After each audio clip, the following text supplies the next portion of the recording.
After my undercover boyfriend was thrown into the ocean, I was locked up in the ice cellar of that big ship. After 3 days in the dark, I finally met the boss of the gang, Ogden Spencer. Beside him sat a handsome young man. He casually played with the lighter in his hand, and glanced up at me shivering. The moment my eyes met, I felt petrified. Alan Partridge. It was him. Ogden Spencer patted him on the shoulder, and laughed. How's that?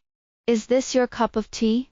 I've got you. Alan Partridge curled his lips indifferently. It's still good looking. He stood up, his hands in his pockets, and his eyes widened. It's a pity to feed the fish directly. I couldn't believe my eyes as I followed Alan Partridge out of the room. I haven't seen him in 10 years. After 3 days of water and rice, I stumbled after him, and accidentally hit his back. Get her something to eat, he suddenly said to the person next to him. Donald Service, do you still need food?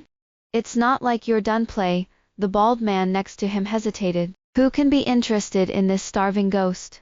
He squinted. The cold words made it feel like I was back in the ice cellar, and the bald man hurriedly said yes as he opened the door, and shoved me violently into the room. One stumble, and I fell to the ground. The door clicked shut, and the room was quiet. A pair of leather shoes appeared in front of me. Looking up, Alan Partridge stood in front of him, looking condescendingly at me on the ground. It's like looking at an ant that can be crushed at any time. Alan Partridge. He looked down and took out a lighter and a cigarette, and asked nonchalantly, What did you say? Yes, I'm sorry. I was about to say that I had recognized the wrong person, but his chin was lifted all of a sudden. My fingers were so hard that they hurt me. Please, please, make yourself like this, he said leisurely, mockery in his eyes. My sister's eyes on men. It's still that bad. I looked at him dumbfounded. You. There was a knock on the door, and he let go of my jaw and walked to open the door. The bald man took the baked potatoes and a bottle of water, put it down and left. Eat. He tossed the potatoes over, turned around and lit a cigarette. Alan Partridge, I shuddered, hugging the potatoes. Really, it's your, what? He curled his lips and smiled, thought I was dead. Not. What's that? He spat out a smoke ring, but yes, Alan Partridge did die early. He bowed his head slightly and said to me, The people here call me Donald Service. I stared at him blankly, and he raised his chin and motioned for me to eat. Do you know what your boyfriend does? After eating, he asked me. He's employees of trading companies. He flicked the ash of his cigarette and seemed to hear something ridiculous. My sister is now making up lies. I jerked my head up. I didn't. He was an undercover police agent, who hid with us for 6 months just to find out where we had many hideouts and get evidence so that the police could wipe us out. He spat out a smoke ring. What a good calculation. He's actually very well disguised, to be honest. He's a qualified undercover agent, but it's a pity that I'm still a little bit exposed. I watched him silently, chilling all over. He suddenly pulled out his gun, and put it against my forehead. You're his girlfriend, can you know? I really don't know. Alan Partridge. I shuddered and reached out to grab the corner of his coat. Can you see before?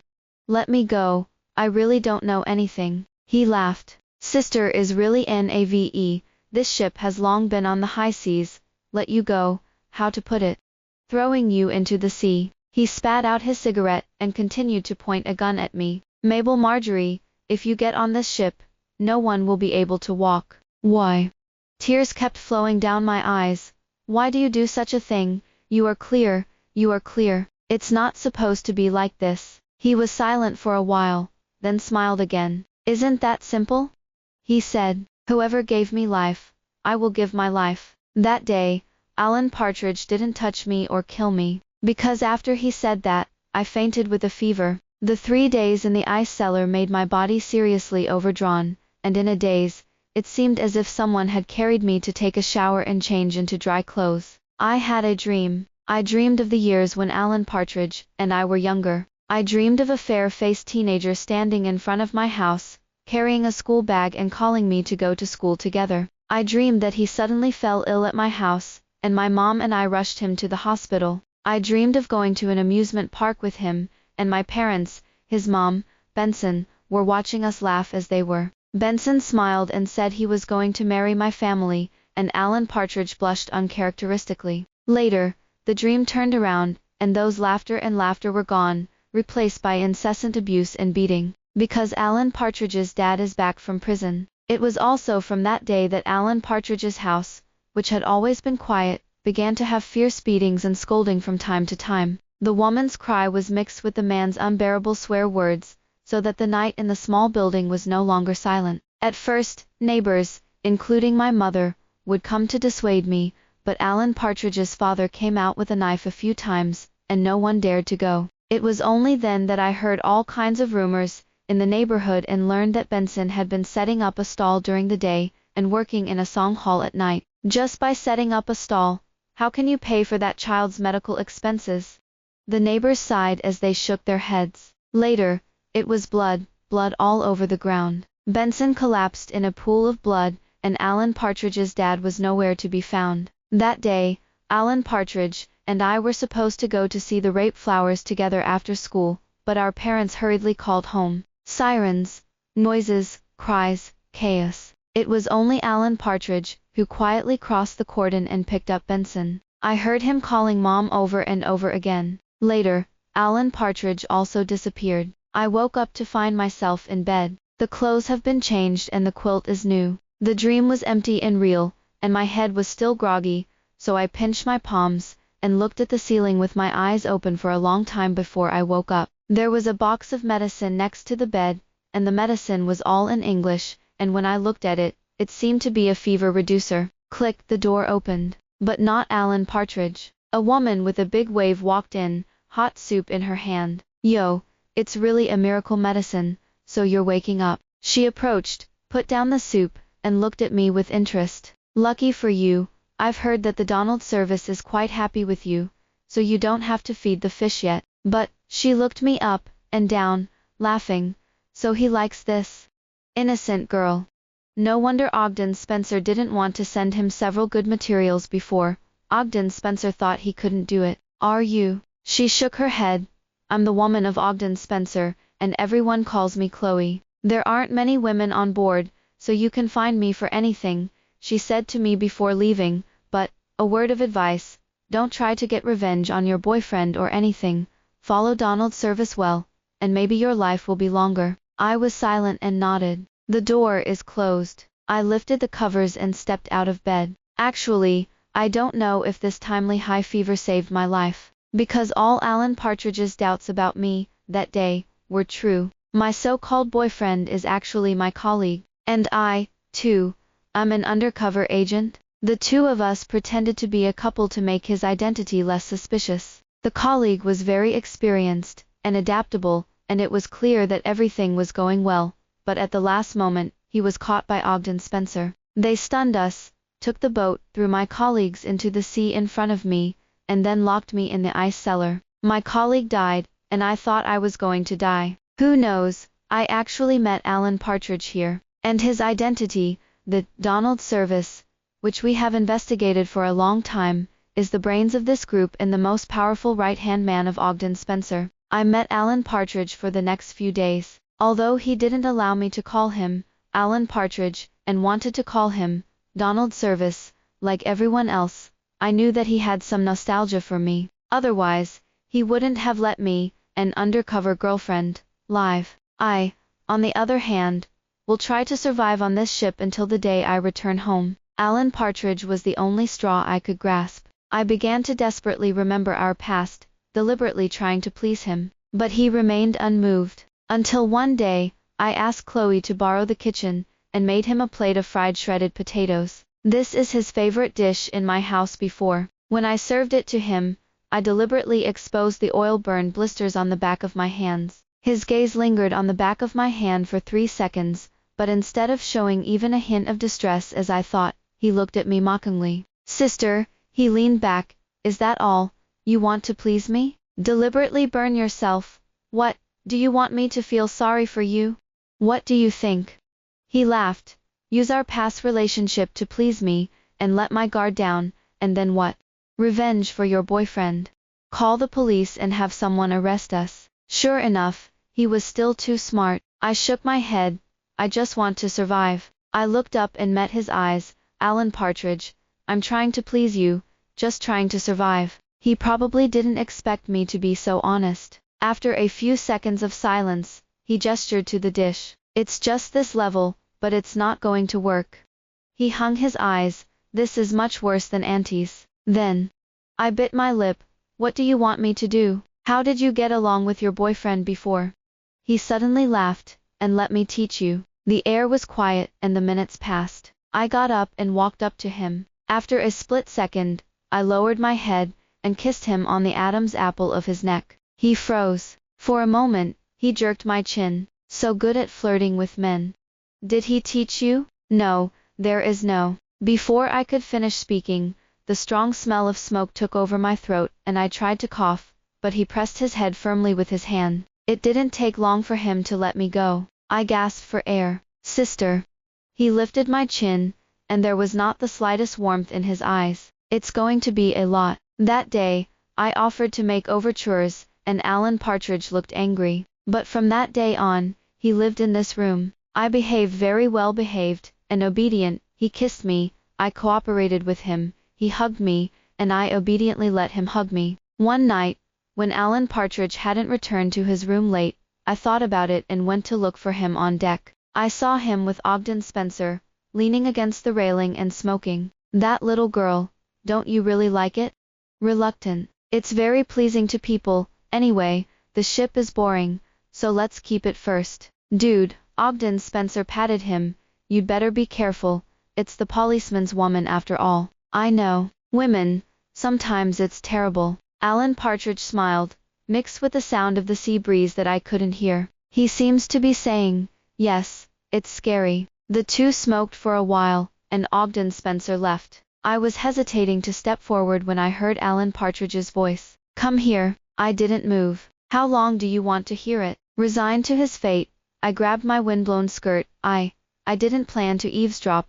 I just saw that you never came back." He turned around, leaned against the railing, and looked at me with dark eyes. "Come here," he said again. I walked over and he took me in his arms all at once. He held the cigarette in his hand, and pointed to the deck on the other side. "He was pushed down there." I look over.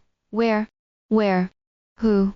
"My dad." Shocked, I looked back at him, but he looked calm, just lightly spit out a smoke ring. I looked for him and couldn't find him anywhere, and then I found out that he had followed his fellow inmates to Ogden Spencer. I didn't use medicine for a long time, I only had half a life, but I didn't send him to hell, and I didn't die. So I joined in. He was happy at first, thinking that I had come to follow his father's business, a joke. He coughed with laughter. I acted for his kindness. I came to kill him, and he didn't know it. Step by step, I replaced him, and gradually they began to need me, and no longer needed him. I'll never forget the last look he had. He threw the cigarette butt into the ocean, and reached out to wipe the tears from my face. "Why are you crying? Do you think I'm scary? Or do you think I'm pathetic?" I cried and shook my head, and buried my head in his neck. "What can I do?" He chuckled. "It's useless for you to be afraid. It's already in my hands. You can't leave Mabel Marjorie." He kissed me softly on the forehead. "Right here. Stay with me forever." Maybe it was because I was crying too much. And after that night, Alan Partridge gradually lowered his guard against me. One evening not long after, he took me to the break room to watch them play cards. I leaned on his shoulder. "Drowsy, sleepy," I nodded and muttered. "The smell of smoke is too strong. I'm used to you." He smiled, and despite that, he gave me an electronic key and pointed to the door. "Open the door. Go to the deck and blow the wind." I nodded, lazily walked to the door, and staggered forward, out the door. After walking about 5 meters, I stopped. When they played cards, everyone would gather in that room, which was the lowest time for the ship. Over the years, I have gradually found out that the information of several of their dens is stored on a USB drive, and locked in a safe. And the safe, in front of the heavy control room. I looked back, walked briskly to the control room, and opened the door with Alan Partridge's key. After a quick check of what was going on inside the house, I gently opened the door and stepped out. But as soon as I took a step, a cold pistol was held against my temple. "Sister!" Alan Partridge's icy voice rang out beside him. I froze. "What are you doing?" The nail of his right hand dug into the palm of his hand, and cold sweat slid down his back. I gently lifted the bag and key in my left hand.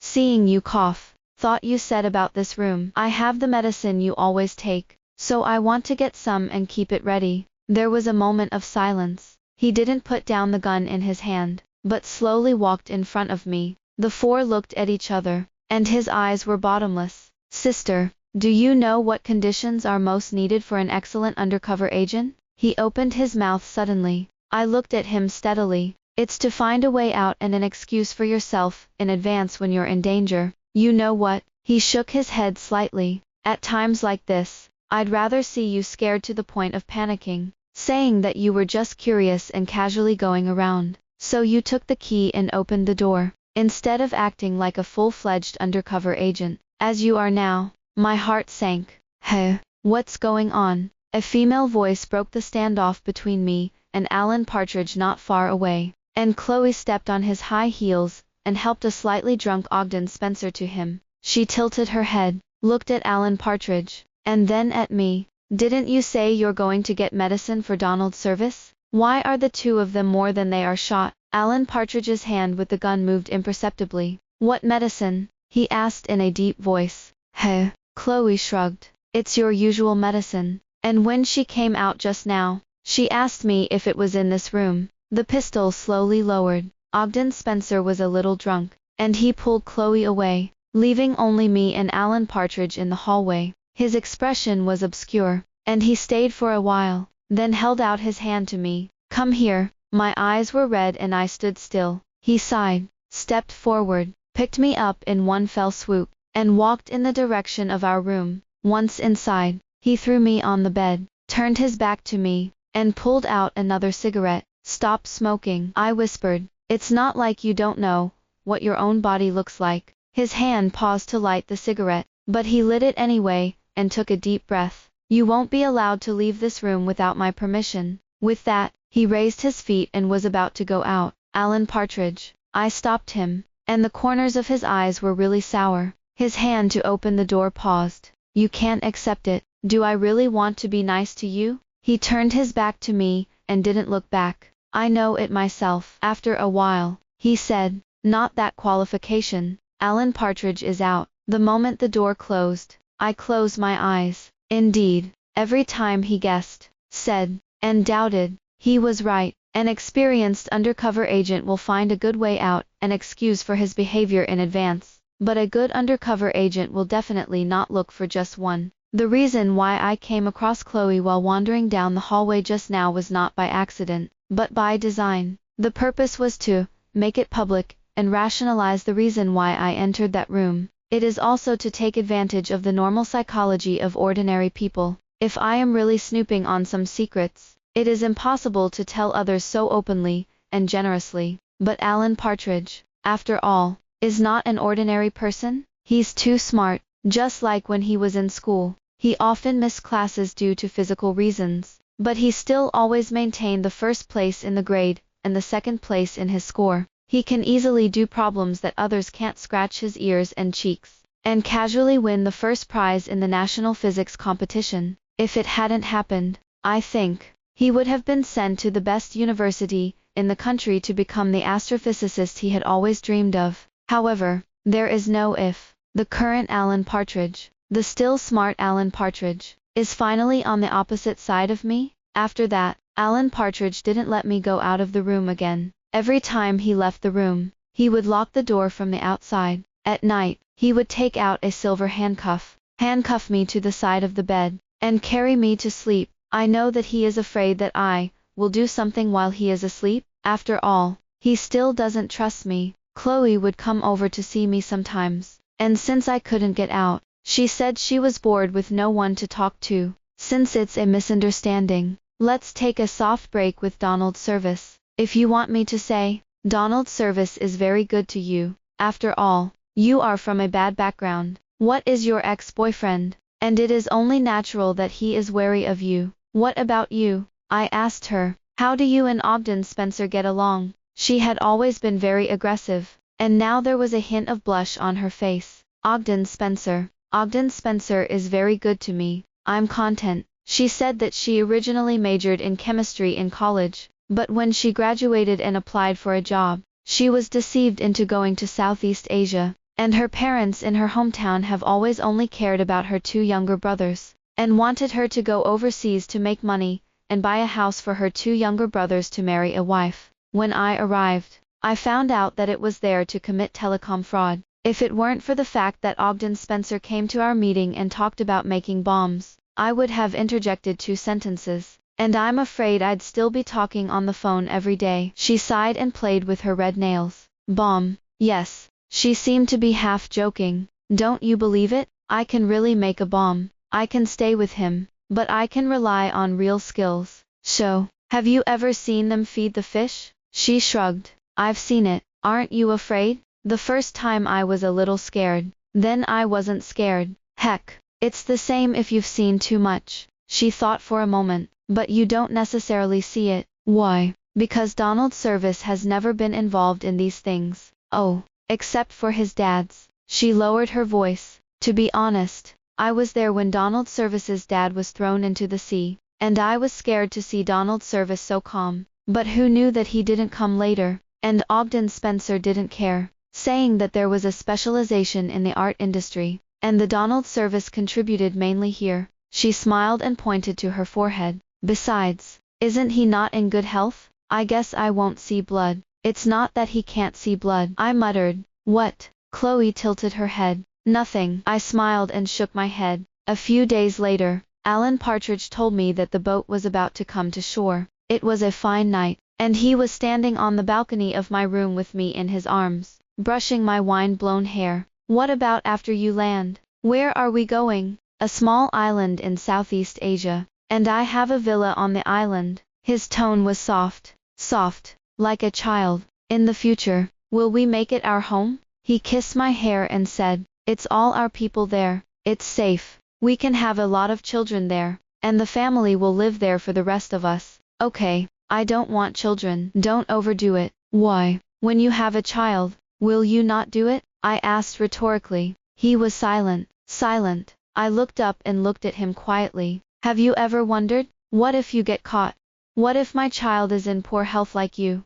At that time, I was alone with my children. What should I do? The sea breeze was still blowing wildly, and after a long silence, he finally spoke. I won't. I love you, Mabel Marjorie. I love you, he said over and over again, kissing my forehead and cheek. I won't leave you, but I don't think I'm your lover. I looked up and met his eyes. Alan Partridge, I'm more of your prisoner. I don't want my child to be a prisoner too. He shook his head. Alan Partridge, since you can't fully trust me, can you let me go? I begged him. You don't have to worry about me being undercover, and I can go back to my normal life. Isn't that good? I grabbed him by the hem and cried. Isn't that good, Alan Partridge? After a while, he hugged me tightly in his arms again. Not good, he whispered. I told you, you can't leave when you come. If you don't come, I won't go to you. But if you do, I will never let you go. But I don't want to be Benson. I looked up, my voice almost broken. I don't want to be her. He froze, but in the next second, he hugged me tightly. You won't. I'm not going to let you become her. But what should I tell my child in the future? I raised my teary eyes and slapped him desperately. What should I say when the kid asks me what my dad do? The child asks why dad has to handcuff mom every night. What should I say? Yes, Alan Partridge. Tell me, what should I say? Finally, I saw a flash of remorse and pain in his eyes. He hugged me, buried his head in my neck, called my name, and his voice was buzzing. He said, I believe in you. If you don't want it, we don't want children. That's fine. His voice was soft. Children are just a burden to their parents. I closed my eyes for a long time, and then reached out and hugged him back. That night, he buried his head in my neck for a long time, and my neck wet a small piece. I regained my freedom. A few days later, we disembarked and arrived on this small island in Southeast Asia. Since that night, Alan Partridge has been avoiding me, and I've finally learned a little bit about the crime syndicate. The USB drive on the ship only counts half of the key, and the other half of the key is in China. This organization has a strong hierarchy and secrecy regulations. Alan Partridge's level belongs to the third level, second only to Ogden Spencer, and the mysterious boss behind it, and the key in the country. Only Ogden Spencer and the mysterious boss know where Alan Partridge hadn't even seen the mysterious boss in person. With the lesson of last time, I am no longer in a hurry to do things this time. Just quietly observe and wait for the time to return to China. Alan Partridge and I live in a villa on the island, which has a large floor-to-ceiling window on the side of the bedroom and faces the sea. He went out on errands, and I stayed at home. Every day, I would cook a variety of dishes for him, and he would eat them with a smile or a bitter face. In the middle of the night, we faced the sea and slept in each other's arms. This kind of life is so peaceful, and even for a few moments, even I feel like we are really an ordinary couple who have just gotten married, but we're not. That night, Alan Partridge got drunk and pestered me all the time. When the love was strong, he lay in my ear, as if to say to me, and seemed to be muttering to himself, "Sister, I'm going to die at your hands." I thought he was talking nonsense, and I just wanted to shoot him, but I heard him say again, "It is better to die by your hand than by their hand." I never understood what Alan Partridge meant that night, until one day, he went out in the afternoon, but did not come back until 9 o'clock in the evening. I picked up the exclusive encrypted phone he gave me and called him. The call was quickly connected. "Where are you? Why haven't you come back?" "Good, it's fine." He let out a long sigh of relief. "I still have some business, so I don't have to go back tonight. Then I'll wait for you. You lock the door. Sleep first, and be obedient." I was about to say something, but he had already hung up. Putting down the phone, I pondered Alan Partridge's voice, and the murmur on the other end of the line. Wrong. This is not the case. Alan Partridge's voice was clearly different from usual, and if I'm not mistaken, it's likely that someone has drugged someone, and judging from the voice he deliberately lowered just now, it should be hiding from someone. The noisy background sound in the microphone is the sound of a train, and the only thing that will have this sound at this point should be the old train station, not far from the villa area. Putting down the phone, I put on my clothes and went out. Before going out, I put on the white gloves that Alan Partridge had placed in the hallway. I found Alan Partridge in the ruins behind the train station. He was wounded in his right arm, bleeding profusely, and was surrounded by 4 men. The man who pointed the gun at him, I know, is a Southeast Asian Chinese, called Raymond Abe, and is a 4th-level figure in this organization. He and Alan Partridge play a similar role in the organization. Both are think tanks. I'm sorry, Donald Service. Buddy doesn't want to do the trick, but if you don't die, Buddy will never go up. Raymond Abe crouched down and patted Alan Partridge on the cheek. "I think you can understand that. After all, you also killed your dad back then, didn't you?" "We understand each other and understand each other." With lightning in my head, I rushed over at once. "Donald Service." I threw myself on top of Alan Partridge and cried, "What are you going to do with Donald Service?" "You." Raymond Abe was stunned for a moment, and laughed with a few of his men. "This guy is quite interesting. You're an infatuated girl. Heh, it's okay to come. You go to accompany Donald Service. You Donald Service can still enjoy the beauty below. Not lonely." A few people burst out laughing. Alan Partridge looked at me, with shock and disbelief in his eyes. I sobbed and cried as I silently reached for the bloody gun in his right hand. "How many more bullets?" I whispered in his ear. His pupils widened instantly. 5, he said with his mouth. 5 shots. 4 people. Enough is enough. All right, chick. Raymond Abe slouched forward, gun raised. "Tell me what you have to say." Before I could say anything, I raised my gun neatly and pulled the trigger in an instant. Bang. 1 shot. Bang. Turn the head. 2 shots. Bang. Sideways. 3 shots. Bang. Bend over. 4 shots. All 4 shots hit the center of the eyebrows, and the 4 people stood in place, their faces full of disbelief, before they fell to the ground. When I looked back, Alan Partridge had lost so much blood that he had fainted. Alan Partridge woke up the next day in the villa room. Fortunately, although the blood loss is large, the wound is not fatal, and the follow-up is good as long as it is anti-inflammatory and recuperate. As soon as he woke up, Ogden Spencer brought Chloe to see him, and between his words, It seemed as if it was just an ordinary internal fight. It has been their long-standing creed that the capable are on top. Marksmanship has really gotten better lately. Ogden Spencer patted him on the shoulder and laughed. It's rare to be able to hit every shot when you've been drugged. My hands suddenly became cold,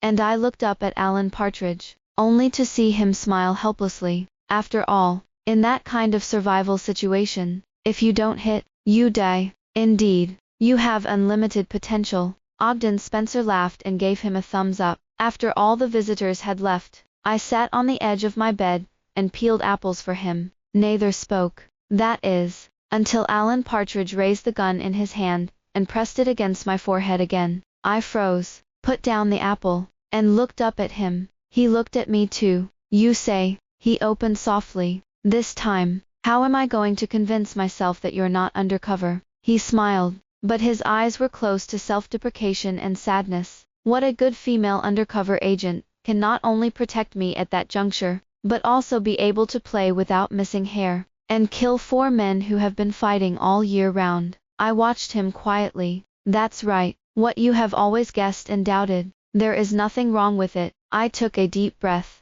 I'm really undercover. He burst out laughing and smiling. His eyes were red. So, did you lie to me before? From beginning to end, my sister pretended to care about me, used me, and then put me to death, right? All the nice things you say to me are false, aren't they? In that case, why did you come to save me again? His voice raised, and anger emanated from all over his body. Are you afraid that I will die, and your planning for so long will be in vain? Or are you afraid that if I die, no one will be able to protect you? Neither. What's that? Because you're Alan Partridge. He froze. I desperately resisted the tide in the corners of my eyes, and said to him word by word, because with me, you'll always be Alan Partridge, not Donald Service. He stared at me blankly, his hand holding the gun trembling slightly. Because I'm undercover, but I'm also Mabel Marjorie, who grew up with you. I closed my eyes and tears flowed. Let's do it. Kill if you want. Don't hesitate. But if I were given another chance, I would still choose to save you. There was silence for a while. I told you, Alan Partridge whispered for a long time, and whoever gave me my life, I will give my life. I nodded. I know. Back then, he was hateful and had no money to buy medicine, so he relied on working for this organization to buy medicine again to regain his life. The hand was grabbed, and the cold pistol was suddenly stuffed. I opened my eyes and looked at him, for no apparent reason. So, you saved my life this time. He lifted my uninjured hand and rubbed my hair. From now on, my life will be yours. I stared blankly at him. He leaned back, lowered his eyes, and whispered, in a while, we will return to China, and when the time comes, I will take you with me, and I will arrange everything and send you home. Although I hope that you will stop doing this dangerous work when you go back. We will meet again later. He paused, as if with a wry smile. I am probably an enemy who is incompatible with fire and water. He reached out and put my head close to me, and sighed against my forehead. The next time you see me, you have to be like this time. Don't be soft.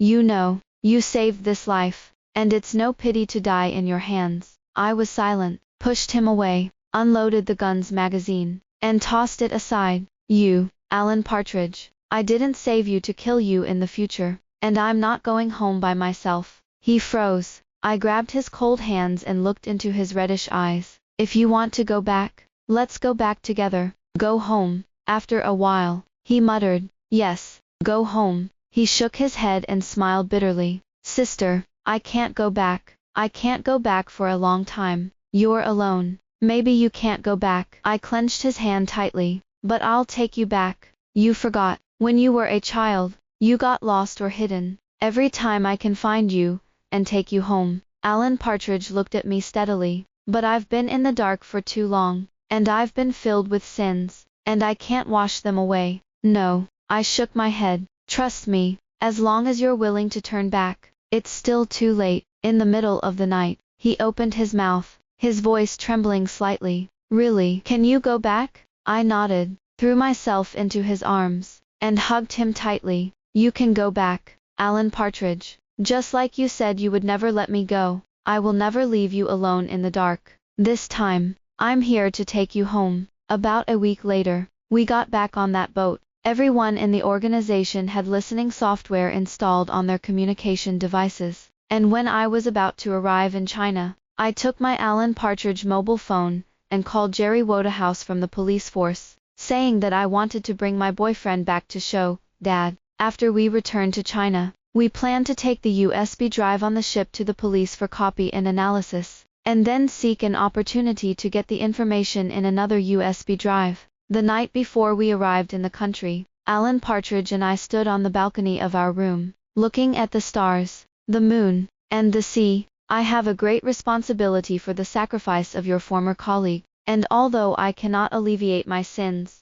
I still hope that I can have the opportunity to worship him and repent before his spirit. His eyes were full of pain and remorse. I was silent. He is a very good man. He always believes in the goodness of human nature, and the light can always defeat the darkness, and I used to laugh at him for being too middle of the second. But now I think he would be a little relieved if he knew that you were willing to abandon the darkness and take the baton and take down this organization at the risk of your own life. If that's the case, it would be nice to comfort him with some of the spirits in the sky. He sighed. I patted him on the back, and he was silent for a while, and then said, "When my mom was killed, I only had one picture of her with me, and I went all over the world looking for my dad like a madman. Later, I finally succeeded in taking revenge. My father died, and I sacrificed my mother's picture to the sea, hoping to soothe her spirit in heaven. But as my position in the organization grew, I began to dare not look at the sea in the middle of the night. I'm afraid that my mother will be disappointed when she knows what she is doing,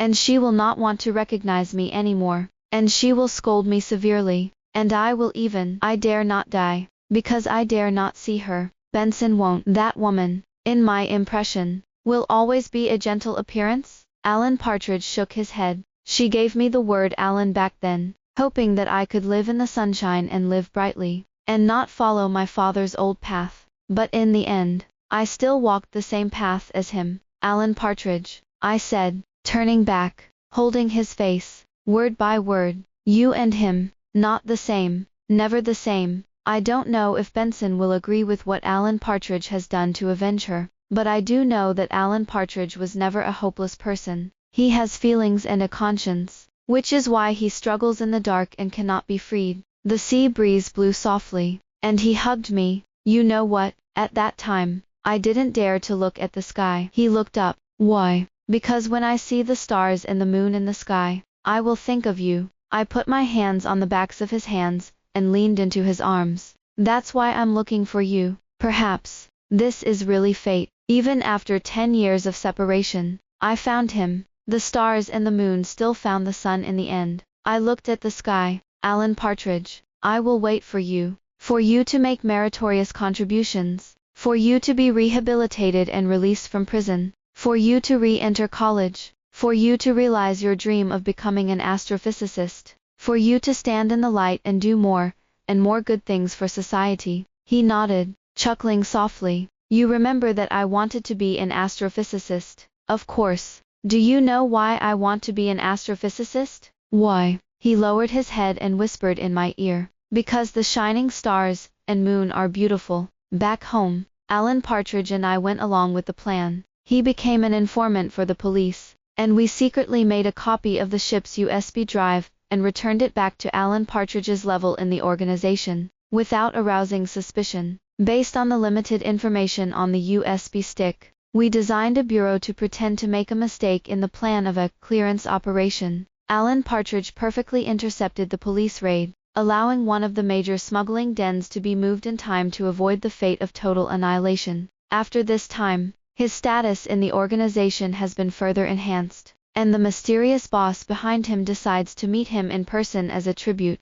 At the same time, we are preparing further action plans. This is a multi-site liquidation operation. At the same time, Alan Partridge meets the mysterious boss, finds out the addresses of several important dens, and will cooperate with the police to take down the boss behind the organization and Ogden Spencer on the spot. Because of my undercover status, I will not be directly involved in the final operation, but will stay in the police force to assist in the rear. After Alan Partridge met the mysterious boss, his intelligence was quickly appreciated by the other party, and he obtained a lot of useful information, including information about the domestic USB drive. The final action is set for this Friday. Alan Partridge and Ogden Spencer would go to the hotel to meet the owner, and the police would arrange for disguised SWAT officers to lurk around the hotel. At the same time, after the successful arrest of the hotel, the police in ambush will immediately wipe out several important dens.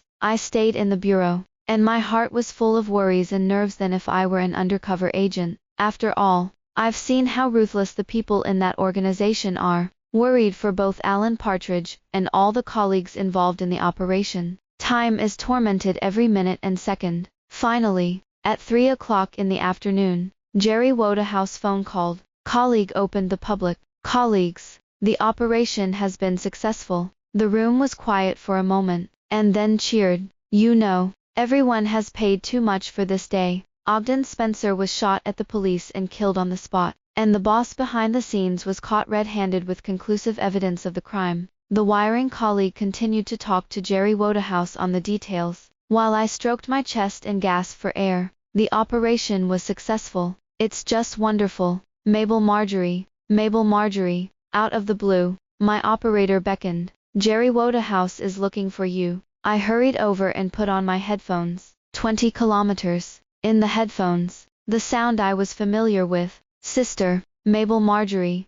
20 kilometers away, and I'll be able to get to you. Tears filled my eyes. I nodded, humming, not sad, but crying with joy. I'll wait for you. I just passed by the garden next to the school when we went to school. Do you remember that day? We were going to see the rape flowers. Yes. I reached out and wiped the tears from the corners of my eyes. I never saw a rape flower again, and I don't know what it looks like. When I get out of prison, come with me to see it. Okay.